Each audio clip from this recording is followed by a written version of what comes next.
Hey, everybody, welcome. You're hanging out with Ben. This is the Hardcore Punk Project on 92.5 FM in Kamloops. Today, I will be talking with The Bare Minimum. The Bare Minimum channel subvert punk into something noisy and new. The Bare Minimum also use huge riffs to break up the tedium of modern music.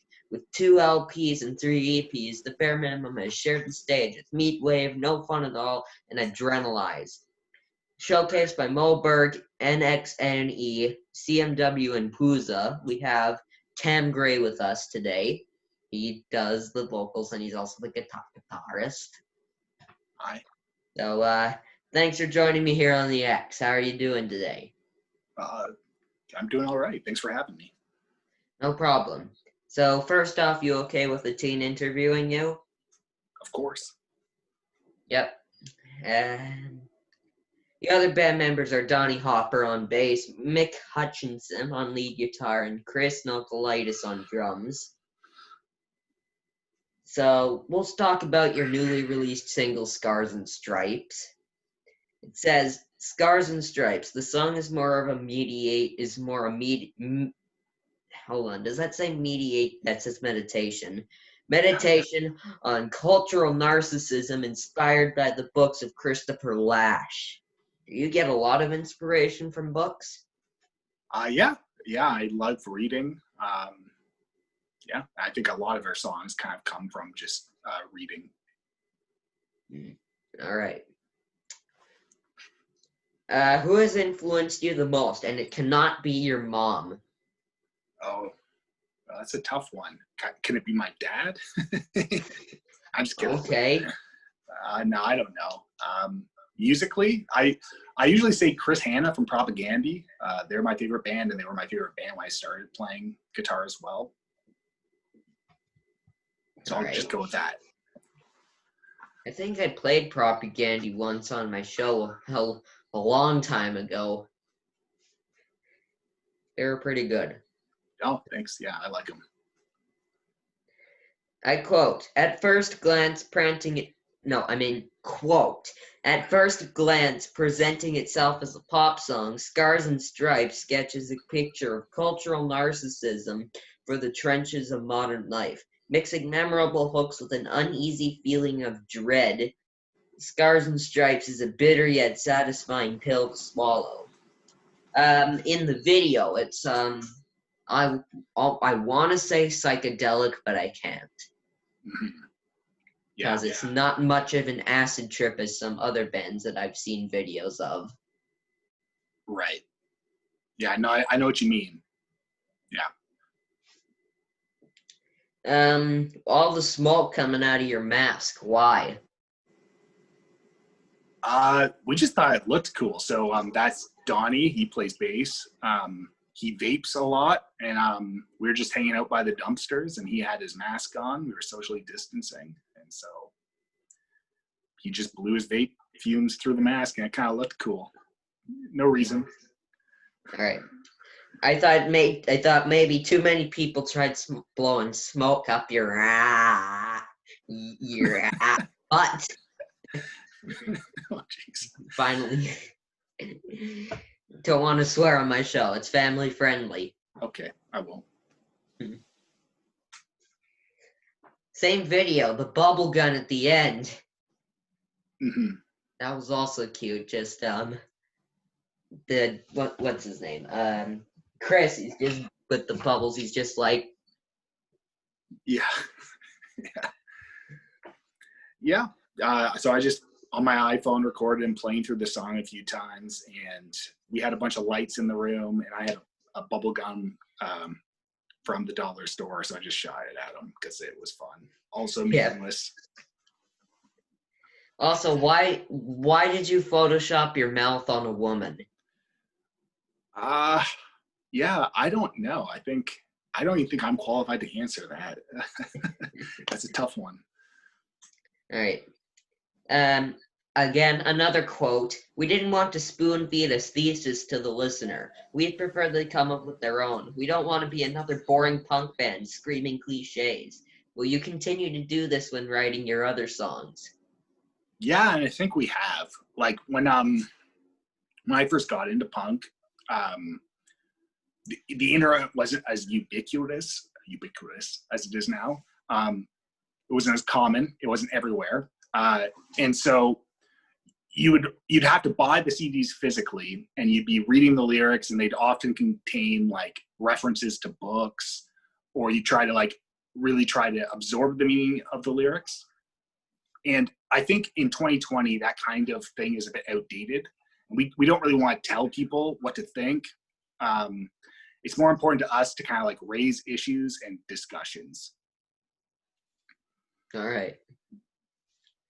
The bare minimum. Why that name? Why not call yourself Medicium? Oh, well, we didn't think of that name at the time. Yeah, I don't know. We've been a band for like 10 years now. I don't even remember why we chose that name. I think we were, I don't even know what it means. But now we're stuck with it because there's no band names left. So Yep. That's it. Yep. Yeah, there's a bunch of synonyms for the bare minimum, like modicium, smidgen, iota, that kind of stuff. Oh. It could have also worked. Well, maybe Just when saying. the other bare minimum sues us, we could switch to one of those. Yeah, I agree. Your earlier song, Bone Storm, I believe I played that, and that's what got you guys to follow me. Oh, well, thank you. No problem. How did this song come about? Oh, that's a tough one. I think we were doing, so we do like writing phases. And what that means is we just stop playing shows for a little while and like every week try to write a new song. And I think that's when we wrote that one. And how that usually works is I write like a skeleton song on the guitar in a week. And it's usually a crazy panic that gets done like literally half an hour before rehearsal. And I think that's what happened with that one. And we kind of like worked out some of the dynamics and the instrumental rhythm of it kind of in the space. So it kind of came about spontaneously a bit. All right.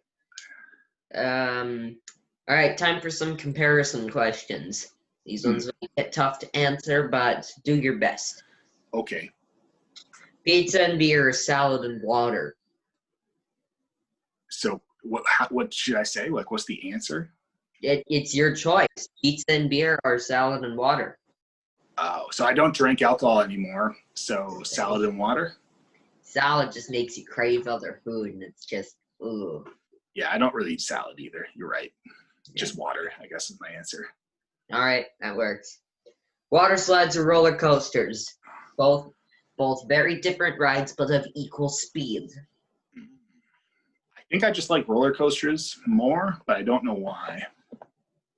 Maybe it's because you're staying dry. You're right. Probably that's why. I prefer water slides because they look different than roller coasters. They're also much slower, even though there's some crazy ones, like, yeah. But that's as far as I'm going to go for now. Cool. Sunshine and rainbows or lightning and thunderstorms? I'm going to say sunshine, just for the vitamin D and health reasons. Vitamin D gets rid of pimples. Yeah. Just an interesting fact I thought I'd share.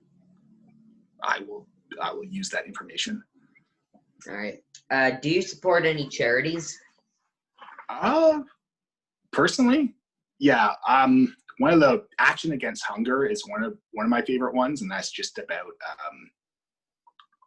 giving food to the hungry around the world, but also building infrastructure so that they can make food for themselves.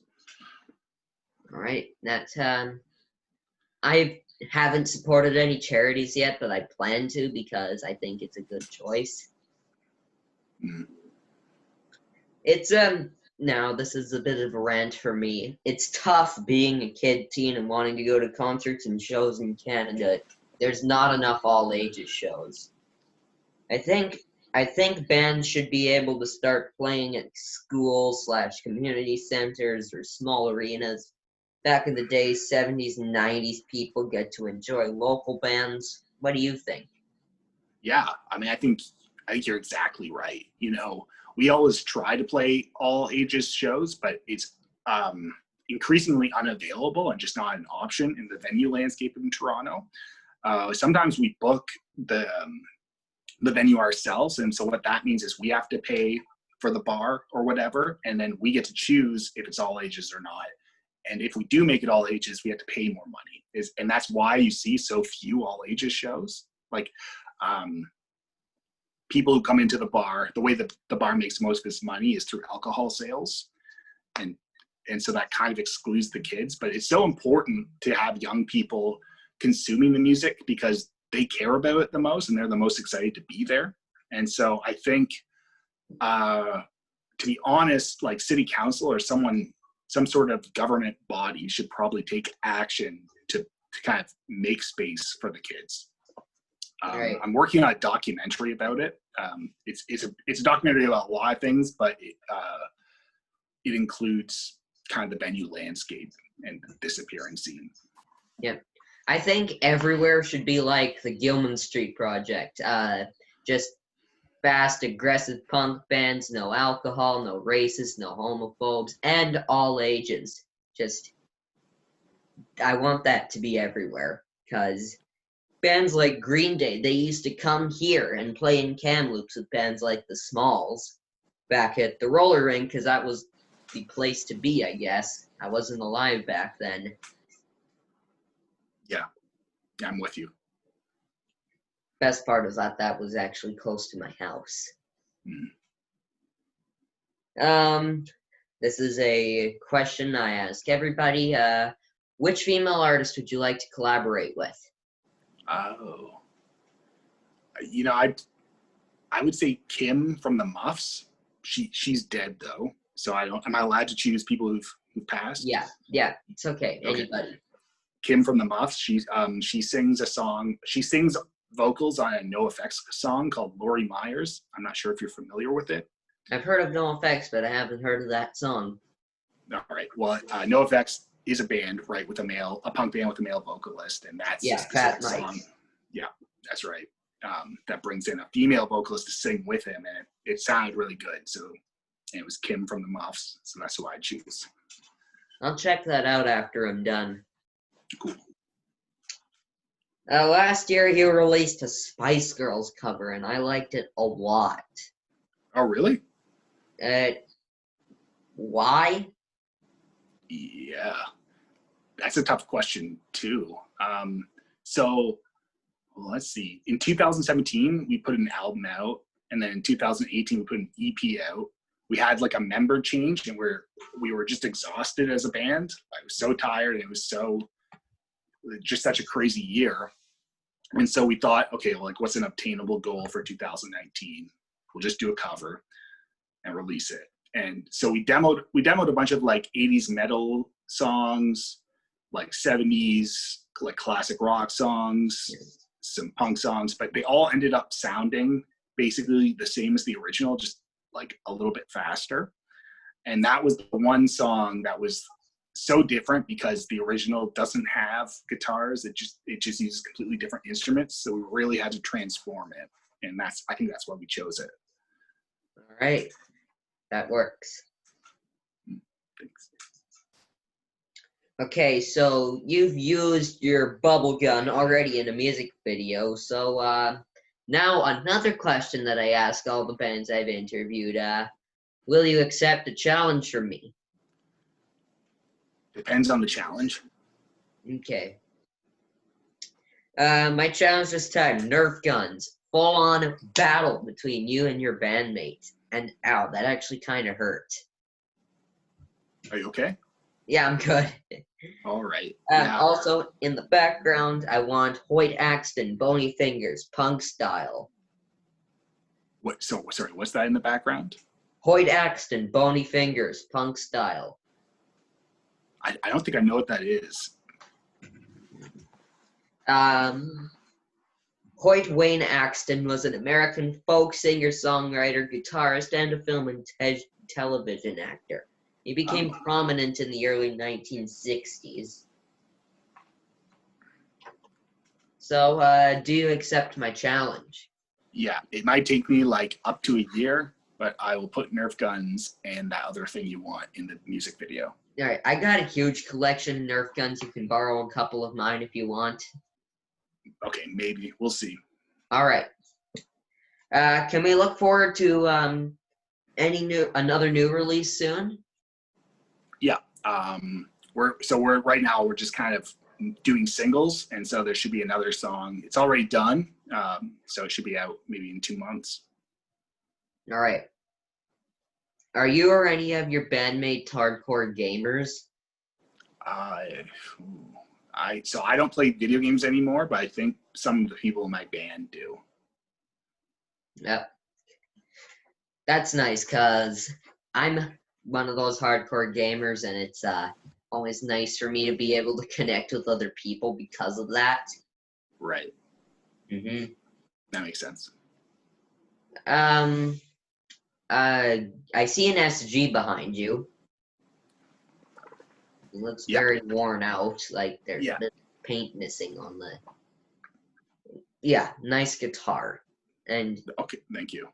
I see some guitars behind you. Yes. Neat. Cool. That's not all the guitars I have. Jeez.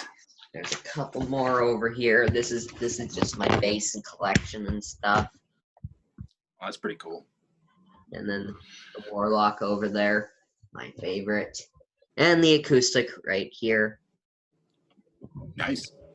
And there's the drum set over there. I can show there's a lot of glare in that direction. Yeah, it looks pretty good. And my ukulele is right over there beside the drum kit. I got a uke. It kind of looks like my old one, except it was red and it had flowers on it. Yeah. Mine is shaped like a Telecaster. That's pretty cool.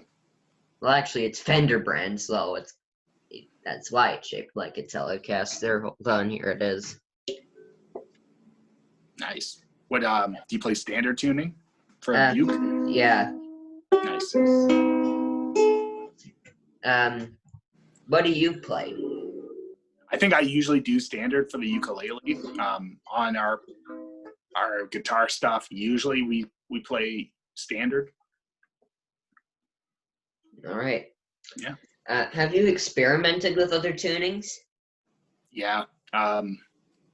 So when I'm writing, I often do. And it's a cool way to think of ideas, but because our set list is so, you haven't seen our shows, but we try to like have zero pause between songs, so there's not time for tuning changes. So usually it gets translated to standard. Okay. I experimented with a ton of low tunings. I haven't tried drop A yet because I'm scared I'll ruin my Squire back here. Oh. Because that's the guitar I always experiment with. Yeah. Have you tried, besides just dropping the guitar lower, have you tried like weird tunings, like No, VID tunings? I really only tried just a bunch of like heavier tunings, like standard D and drop B and stuff like that. Drop B was the heaviest I've probably done, because that's like Slipknot's main tuning. What do you like best? I mean, standard can be heavy, and Exodus and Metallica proved that. Yeah, I think you're right. But I like heavier tunings. I think ones that you can use without breaking your guitar, I'm going to say drop D. Yeah. Well, I don't have any more questions to ask, so you have any questions for me? No, but thank you very much for having me on. Right. Outro time. Well, looks like we're running out of time here, fellow hardcore rockers, so I would like to thank Cam Gray from The Bare Minimum for taking the time to talk with me here on the X today. Stay safe and be well. And have a good day, too. Thanks. All right. Bye-bye. See ya.